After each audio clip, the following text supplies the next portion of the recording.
also mentioned that was difficult was understanding how to monetize your audience. Yeah. I mean, monetization isn't like the important thing right now. I think right now it's building up goodwill, the cadence, and then later down, like how, what are the best ways to monetize? Well, I mean, once again, that depends on your goals, right? Yeah. Like, I think it makes tremendous amount of sense from what you said that, hey, like, I'm just gonna monetize down the road. I think it makes a bunch of sense to have a newsletter, right? Yep. Like having a newsletter.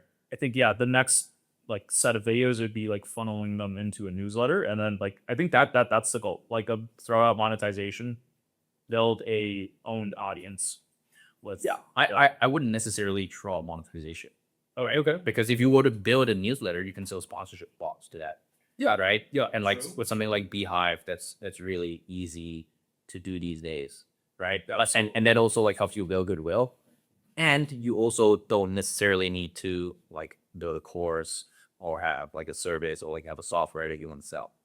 Right. Yeah. You could just be monetizing the attention from the newsletter while also building goodwill. So I wouldn't discount that as like a 5 to 10 to 20K a month, like cash flow that can make revenue. I think you could, right? If the newsletter is big enough, right? If the newsletter is like how many people are in your newsletter right now? A few thousand. Yeah. Like if you were to get it to like 20,000 active readers, it's about $1 per viewer, especially since you're in a very high value niche. Okay. I bet the RPMs are pretty decent with the AI niche, like $4 to $7, maybe even higher than that. Okay. Right. So like, I don't think it's unreasonable to say that if you have the 20,000 active readers of your content, that you can sell sponsorship spots and make anywhere between 15 to 20 grand a month. Yeah. Without burning the goodwill because you're only selling sponsorship spots. Right. And if you wanted to do something later on, I can then introduce other things. Yeah. Okay. Yeah. I like that. And plus, you're pretty active in the newsletter. Do you consistently post it? No. That's where we got to start getting consistent, right? And like commit to a cadence for that.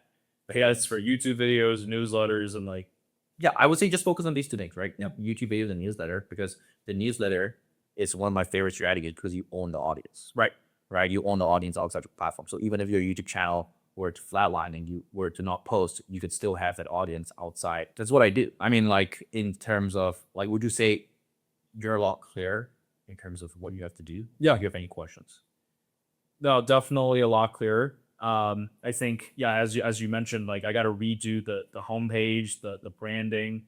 I think this thing looks like it has an identity crisis, right? Yeah.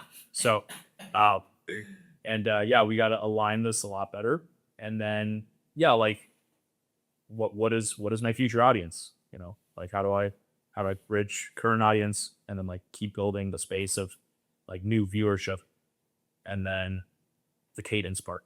Like I think that has been the biggest one that I get to focus my time. Yeah, I think if you solve the cadence problem, right? And if it's just a matter of, okay, placing better editors, or if it's a matter of, having better thumbnail designers, or, or having better like script writing or like research systems, right? Where maybe it's getting more efficient with these AI tools. Maybe it's bringing on a researcher that's part-time to help you put together the research for this, right?